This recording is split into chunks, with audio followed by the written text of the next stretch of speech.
Dans cette vidéo, on va essayer de assembler une vis et un écrou. Et pour faire ça, on va essayer de faire une vis dont l'apparition ou bien l'apparence est réelle. La chose qui est absente dans le logiciel SolidWorks avant la version de 2016. Donc on va commencer par la vis. Donc une nouvelle pièce. Et on va choisir dans ce cas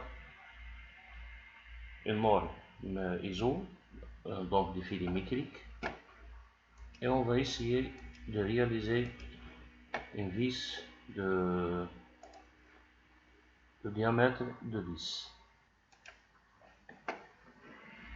Donc on va essayer de récupérer les différents paramètres de cette vis de 10. Donc il s'agit d'une épaisseur de la tête de K, une longueur L et un diamètre D. Donc on peut tirer à partir de ce tableau que le poids métrique est de 1,5, la tête est de 6,58, la clé à utiliser c'est 17 et la longueur ne doit pas dépasser 10 fois le diamètre, donc elle est inférieure à 100 mm. Donc on commence par un cercle de diamètre de 10, ok, et on va passer directement en extrudé ou bien bossage et on va donner une longueur de 100. Ok. Je peux appliquer un chanfrein dans cette position pour faciliter les opérations de montage dans le carriel, et je vais prendre un chanfrein juste pour l'assemblage, donc un chanfrein de 1 mm et 45 degrés. Ok, je vais retourner cette tige et je vais esquisser cette face. Donc la première des choses, je peux ajouter ici un cylindre qui est plus grand. Je vais utiliser comme une fin de course et je vais donner une dimension de 12 mm pas plus. Je vais faire un petit bossage de 0,5 mm, juste une faible épaisseur, comme si cette vis possède une rondelle. Ensuite, je vais esquisser la forme hexagonale de la tête. Donc, je vais choisir un hexagone et je vais faire ça. Donc, il faut assurer que l'une des côtes elle est verticale. Et la deuxième des choses, je vais donner la cotation. Donc, la vis à utiliser, la clé à utiliser, c'est une clé de 17. Je vais faire 17. OK. Maintenant, je vais faire un bossage. Donc, l'épaisseur de la tête, c'est 6,58 et je vais valider. Maintenant, je peux rendre cette apparence réelle en esquissant cette face et je vais dessiner un cercle. Je dois m'assurer que ce cercle coïncide avec l'arête. Donc vous remarquez que l'esquisse est toujours bleue, donc il suffit d'ajouter juste une cotation. Donc il s'agit d'un diamètre de 17. Ok, on passe à l'opération d'enlèvement, mais dans ce cas je vais basculer vers l'extérieur. Je vais ajouter un angle pour basculer. Je vais prendre un angle de 60 et je vais valider. Donc la tête elle ressemble à une vis arrière. Comme ça on a terminé la forme générale de cette vis. Maintenant il nous reste d'ajouter les filets. Dans ce cas je vais prendre le disque de bas, je vais mettre esquissé. Je vais récupérer ce cercle et faire convertir. Je vais valider et sortir de l'esquisse. Je vais sélectionner cette esquisse et je vais aller dans le panneau de la courbe et chercher les vis. Donc, il faut assurer que je vais choisir la première des choses, une hauteur et un pas. La hauteur, il est préférable de prendre une certaine distance, donc je vais prendre une distance qui est proche des 2/3 de la longueur, donc je vais prendre 60 mm. Je vais inverser le sens et le pas pour un diamètre de 10 dans la norme métrique, donc c'est 1,5. Il faut assurer que l'angle de départ est égal à 0 degré et je vais valider. Donc on a les vis. Maintenant je vais chercher quel est le plan qui coïncide avec le début de cette hélice ou bien ce point.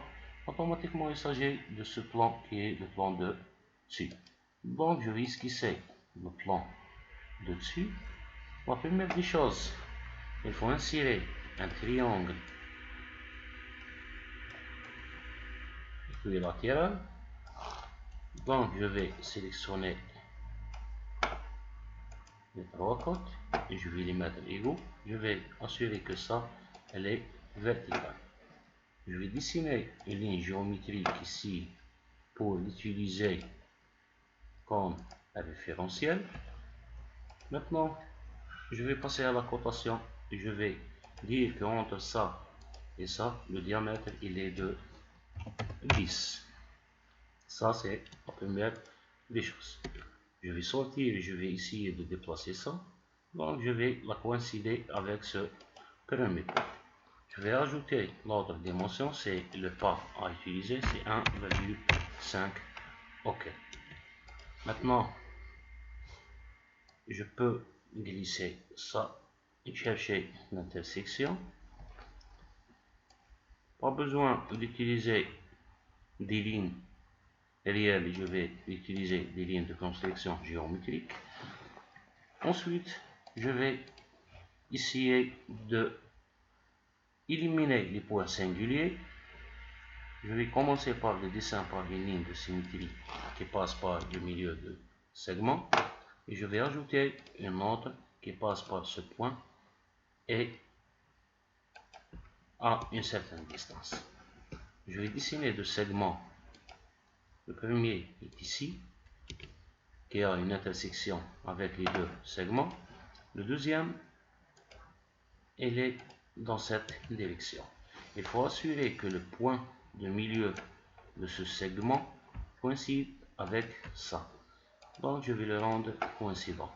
Je peux changer la nature de ces deux droites en prenant les droites pour la construction géométrique.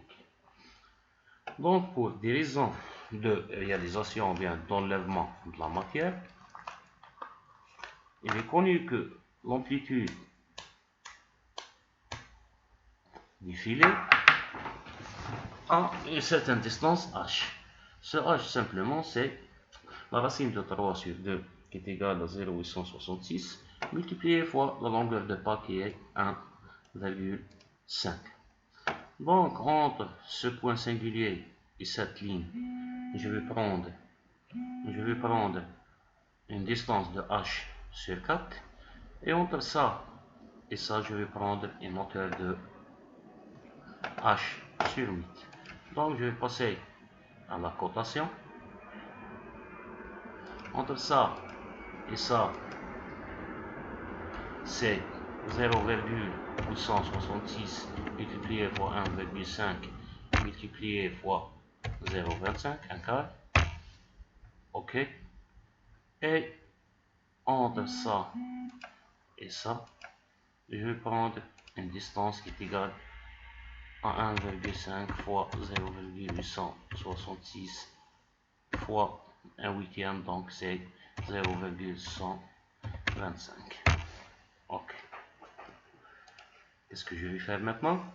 Je vais essayer de dessiner un arc par 3 points, donc le premier point, deuxième point, et je vais renverser dans cette direction.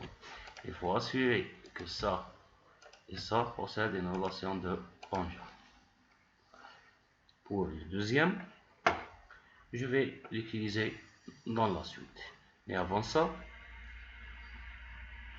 je vais essayer de dessiner ce segment. Je cherche l'intersection et je vais retourner ici et je vais fermer ça. Maintenant, je peux faire la symétrie.